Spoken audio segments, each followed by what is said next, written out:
नमस्कार, आदाब, सत श्री अकाल। मैं हूँ आपका होस्ट एंड दोस्त पवन कुमार चौधरी और आप देख रहे हैं हमारा एजुकेशन से भरपूर यूट्यूब चैनल एजुकेशन पंच, जहां हम रोज लगाते हैं एजुकेशन का तड़का। तो आइए हम लोग आज शुरू करते हैं जो हमारा पिछला क्लास जो चला था मल्टीप्लिकेशन को लेकर। आज हम मल्टीप्लिकेशन पर आगे बढ़ते हैं, क्योंकि आप जानते हैं कि एजुकेशन पंच जो हमारा यूट्यूब चैनल है वो स्पेशली उन परीक्षार्थियों के लिए हम लोगों का ये छोटा सा प्रयास है जिनका चाहे वो कंपटीशन की तैयारी हो, चाहे 10th 12th बोर्ड परीक्षा की तैयारी हो, इन सभी परीक्षार्थियों के एग्जामिनेशन को ध्यान में रखते हुए हमारा ये एक इनोवेशन है जिसमें हम आपके परीक्षा को ध्यान में रखते हुए आप लोगों की तैयारी करा रहे हैं। तो सबसे पहले हम उन छात्रों के लिए जो हमारा प्रयास है, जो आने वाले दिनों में बीपीएससी टीआरई 4 की तैयारी कर रहे हैं, जो हमारे परीक्षार्थी भाई एस्टेट जैसी एग्जामिनेशन की, एस्टेट यूपी टेट जैसे शिक्षक पात्रता परीक्षा की तैयारी कर रहे हैं, रेलवे ग्रुप डी एग्जामिनेशन जिसका फॉर्म अभी फिलअप हो रहा है उसकी तैयारी कर रहे हैं, या रेलवे टीचर की जो वैकेंसी निकली है उसका भी जो फॉर्म अभी ऑनलाइन भरा जा रहा है, इन सभी एग्जामिनेशन की तैयारी के लिए खास करके हमारा यह प्रयास है। और इसके अलावा जितने भी कंपटीशन की तैयारी जो छात्र कर रहे हैं उन सभी के लिए हमारा ये सेशन काफ़ी महत्वपूर्ण रहने वाला है। तो हम मल्टीप्लिकेशन पे हमने कल मल्टीप्लिकेशन पे कई महत्वपूर्ण टिप्स दिए थे, तो हम मल्टीप्लिकेशन पर आगे चलते हैं। कल हमने दो डिजिट का नंबर है उसको आपस में मल्टीप्लाई करने का हमने टिप्स दिया था, जिसमें हमने बताया था कि हम लास्ट से यूनिट डिजिट से शुरू करते हैं।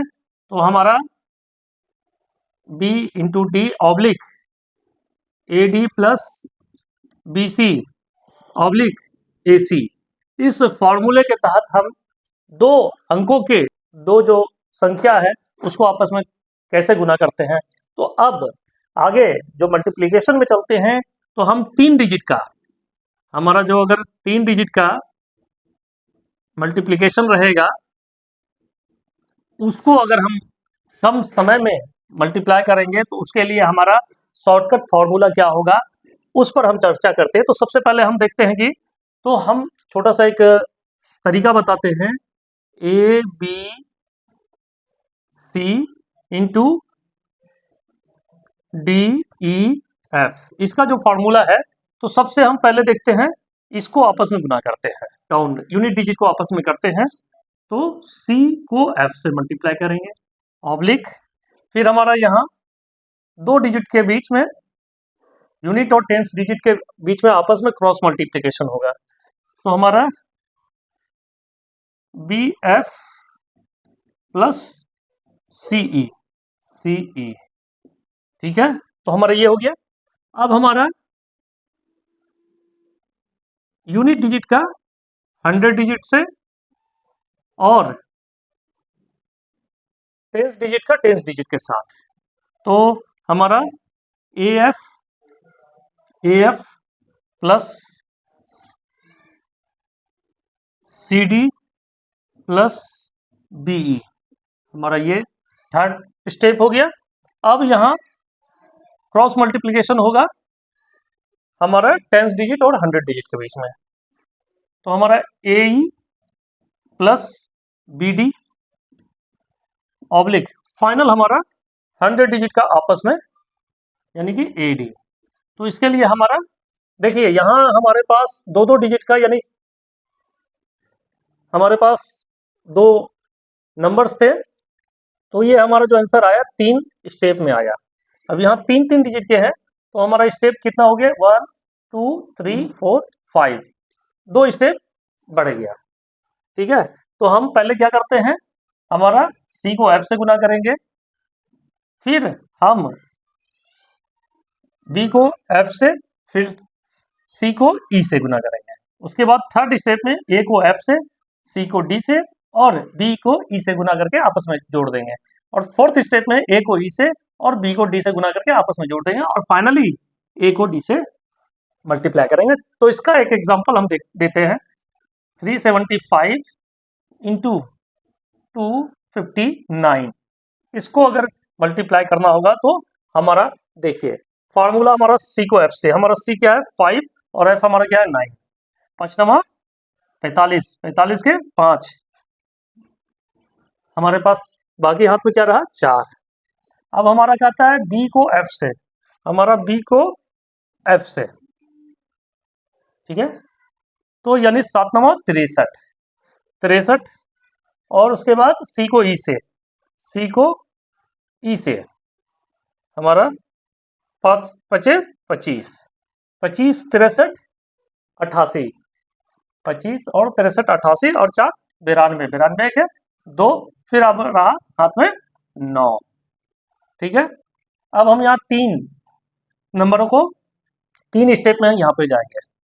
हमको ए को एफ से, एफ हमारा ये रहा 3 नंबर 27, उसके बाद सी को डी से, 5 दूनी 10, 27 10 37 और 7 को 5 से,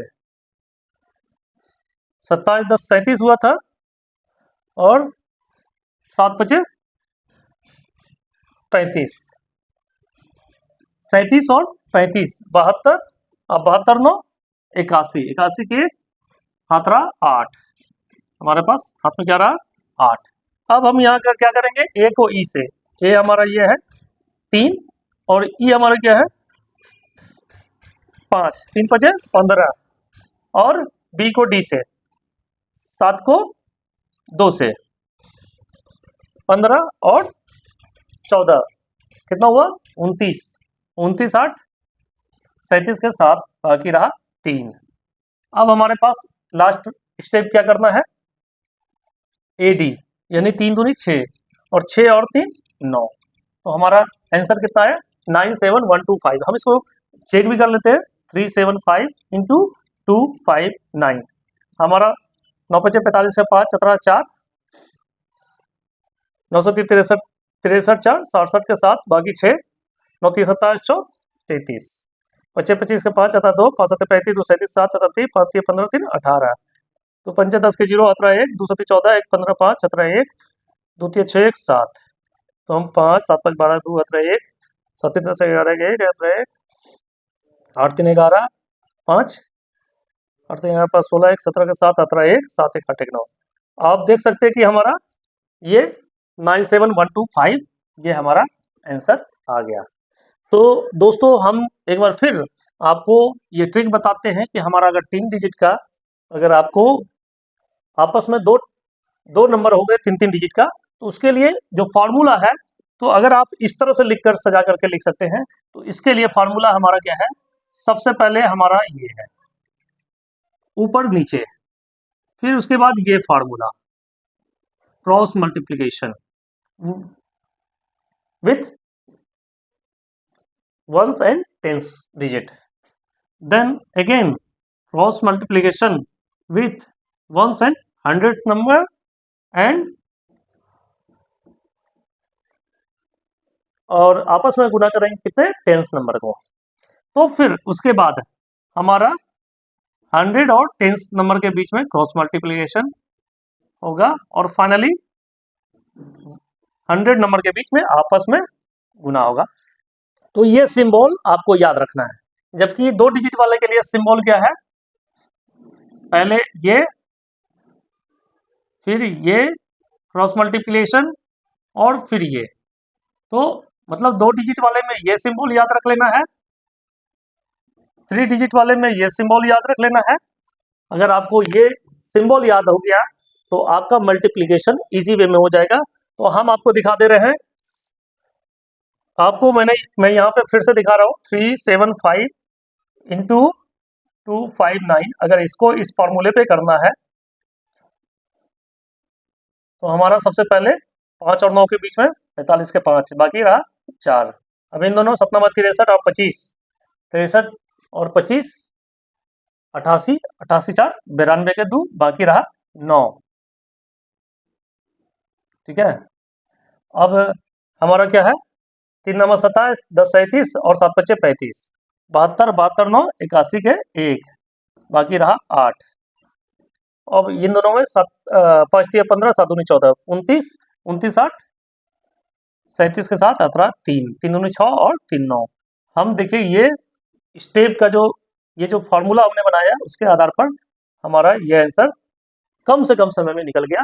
तो दोस्तों आपको इसी पैटर्न पर आपको अधिक से अधिक तैयारी करनी है, ताकि आप इस मल्टीप्लिकेशन का जो ये प्रोसेस है, शॉर्टकट फार्मूला है, उससे कहीं ना कहीं आप पूरी तरह से अभ्यस्त हो जाए और मल्टीप्लिकेशन को लेकर जो भी प्रश्न आपके एग्जामिनेशन में आए उससे कम समय में आप मल्टीप्लाई करके अपने समय को बचा सकते हैं, ताकि उस समय का उपयोग दूसरे प्रश्नों में, हार्ड क्वेश्चंस में आप इस्तेमाल कर सकते हैं। तो दोस्तों आज हम ज़्यादा समय आपका नहीं लेना चाहेंगे, क्योंकि आपको अपने प्रैक्टिस भी जारी रखना है, क्योंकि 2 डिजिट के आपस में जो मल्टीप्लिकेशन होगा उसके लिए हमने कल फॉर्मूला बताया था और आज सिंबॉलिक तौर पर उसको प्रोसेस को करने का तरीका बताया, और 3 डिजिट का जो हमने आज फॉर्मूला प्लस ये हमारा सिंबॉलिक जो प्रोसेस है वो आपको बताया, ताकि इस दोनों ही प्रोसेस में से जो आपको आसान लगे उस प्रोसेस का इस्तेमाल करके आप मल्टीप्लिकेशन का जो क्वेश्चन है उसको कम से कम समय में हल कर सके। तो दोस्तों अपनी तैयारी आगे जारी रखिए, तो हम कल फिर आप लोगों के बीच हाजिर रहेंगे मल्टीप्लिकेशन से जुड़े और भी जटिल सवालों को लेकर। तब तक आप बने रहे हमारे साथ, देखते रहें हमारा एजुकेशन से भरपूर एजुकेशन पंच। बहुत बहुत धन्यवाद।